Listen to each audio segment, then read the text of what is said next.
আসসালামু আলাইকুম। আশা করি সকলেই ভালো আছেন। আজ আমি দেখাবো যে আমি বাড়িতে কিভাবে ঘি তৈরি করি। তো এই হাঁড়িটার মধ্যে আমি 1 সপ্তাহ ধরে সর জমিয়ে রেখেছিলাম আমাদের বাড়ির দুধ। আর এই হাঁড়িতে রাখি আমি এই কারণে যে সরটা প্রতিদিন বিকেলে একবার করে হালকা আছে জাল করে নিই, যাতে খারাপ না হয়। আর এখানে একটা পাত্র নিচ্ছি, এর মধ্যে আমি সরটা ঢেলে নিব।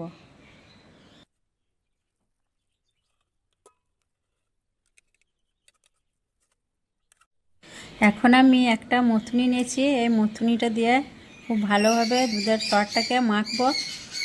আর এই দুধের সরটা আমি 2-3 ঘন্টা মতো ফ্রিজে রেখে দিয়েছিলাম, কারণ এখন প্রচুর তাপমাত্রা আর গরম এবং তাপের মধ্যে মাখন ভালো ওঠে না।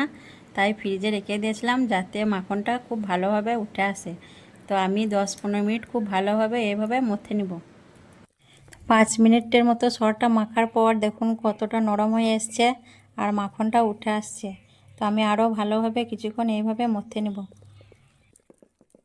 10 মিনিট মাখার পর দেখুন মাখনটা একদম ক্রিমের মতো হয়ে গেছে। আর এই পর্যায়ে আমি এখন এক বাটি পানি দিয়ে দেখিয়ে দিচ্ছি আপনাদের যে কেমন হয়েছে। পানি দেওয়ার পর দেখুন মাখনটা কত সুন্দরভাবে জমে গেছে। আর আমি আরও কিছুক্ষণ খুব ভালোভাবে হাতে করে মথুনিটা ঘুরিয়ে ঘুরিয়ে আরও কিছুক্ষণ মাখতে থাকবো।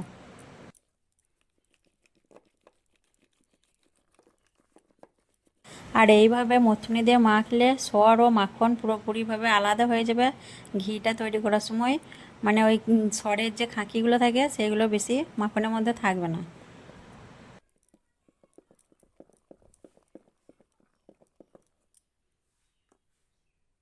তো আমি আবারও দেখাচ্ছি আপনাদের যে দেখুন কত সুন্দর মাখনটা হয়ে গেছে।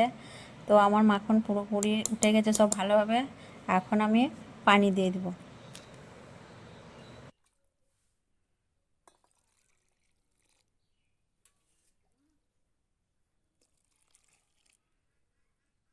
আর আমি এখানে কোনো ঠান্ডা পানি ব্যবহার করিনি, কারণ ফ্রিজের মধ্যে সরটা রাখা ছিল, ওটা প্রচুর ঠান্ডা। আমি এখানে নর্মাল পানি দিয়েছি, বাড়িতে যে পানি থাকে স্বাভাবিক কল থেকে আনা। তো আরও একবার আমি ভালোভাবে মাখিয়ে নেব মথুনিটা দিয়ে, তারপর আবারও বেশি করে পানি দিয়ে ভালোভাবে ধুয়ে নেব। আর মাখনটা দেখুন কত সুন্দর উঠেছে আর কতটা উঠেছে, অনেকটাই মাখন হয়েছে।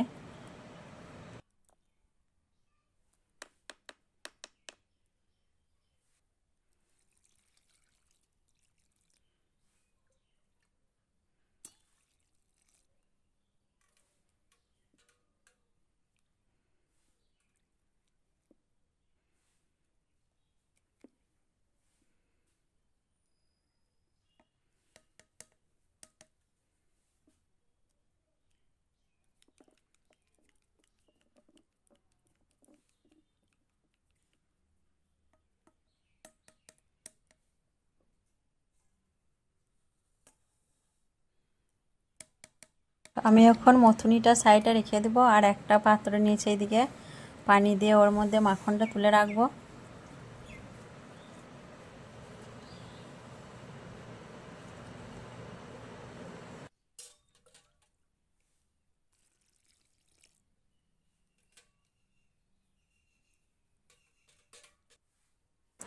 এখন আমি মাখনটা হাত দিয়ে তুলে নিব।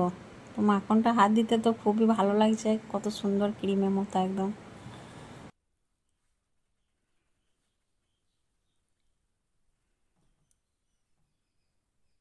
আর আমি এইভাবে করে মাখনগুলো পানির মধ্যে তুলে তুলে দিয়ে দেবো। তো দেখুন মাখনটা কত সফট হয়েছে।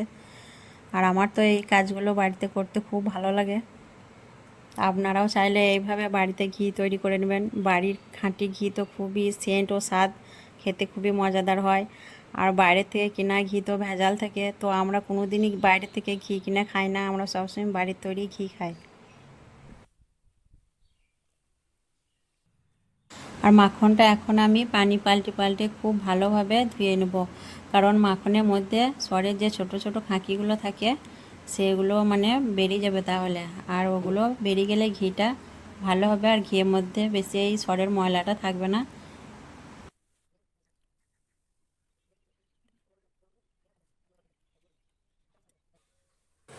তো একবার আমি মাখনটা পানি পাল্টে নিয়েছি, তো আবারও আমি একবার পানি দিয়ে এইভাবে চকুটে চকুটে ভালোভাবে মাখনটা ধুয়ে নিচ্ছি। আর পানির মধ্যে দেখুন ছোট ছোট সরের যে খাকিগুলো সেগুলো বোঝা যাচ্ছে। তো এইভাবে আমি আর দুবার পানি পাল্টে নেব। আমার মাখনটা পরিষ্কার করা হয়ে গেছে। আর এখানে একটা হাঁড়ি নিয়েছি আমি, আর হাঁড়ির মধ্যে মাখনটা নিয়ে নিচ্ছি, কারণ এই হাঁড়িটাতে আমি ঘিটা পাকতে দেব।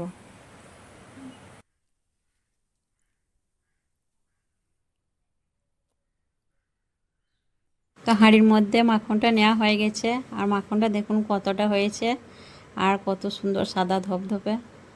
তো এটা আমি এখন গ্যাসের চুলায় তো গ্যাসটা জ্বালিয়ে আমি এখন হাঁড়িটা চাপিয়ে দিচ্ছি। আর চুলায় চাপানোর সাথে সাথে দেখুন মাখনটা গলে আসছে। আর আমি এখন আঁচটা হাই ফ্লেমে রাখবো, কারণ মাখনটা ফুটে এলে তখন ফ্লেমটা কমিয়ে দেবো, তখন আঁচে আঁচে ঘিটা পাকাবো। 2-3 সেকেন্ড পর মাখনটি ফুটে গেছে। এখন আমি গ্যাসের ফ্লেমটা কমিয়ে দেব। 10-15 মিনিট পর ঘিয়ের কালারটা চলে এসছে, আর মাখনের যে ফেনা ফেনা ভাবটা ছিল সেটা অনেকটা কমে গেছে। আর আমি আরও কিছুক্ষণ জাল করতে থাকবো যতক্ষণ না ঘিটা পেকে যাচ্ছে। 20 মিনিট পর ঘিটি আমার হয়ে গেছে। আর যারা নতুন ঘি তৈরি করবেন প্রথম প্রথম, তারা ঘিটা কীভাবে বুঝবেন যে হয়ে গেছে, তারা ঘিয়ের মধ্যে ধান কিংবা কাগজি পাতা দিয়ে দিতে পারেন। ঘিটা হয়ে গেলে ধান দিলে খই ফুটে যাবে আর পাতাটা শুকিয়ে যাবে, তাহলেই বুঝবেন যে ঘিটা হয়ে গেছে। তো ঘিটা দেখুন কত সুন্দর কালার এসছে। তো আমি এখন গ্যাসটা বন্ধ করে দিব, দিয়ে একটু ঠান্ডা হবার অপেক্ষা করব।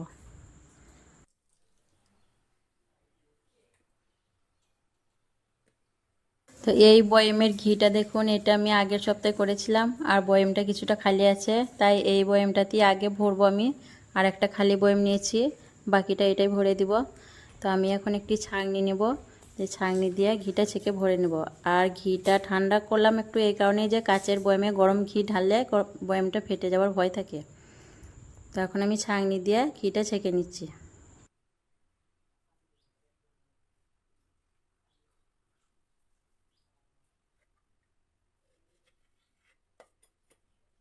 বয়েমটা আমার ভর্তি হয়ে গেছে, বাকি ঘিটা আমি ওই ছোট বয়েমটাই ভরে নেব।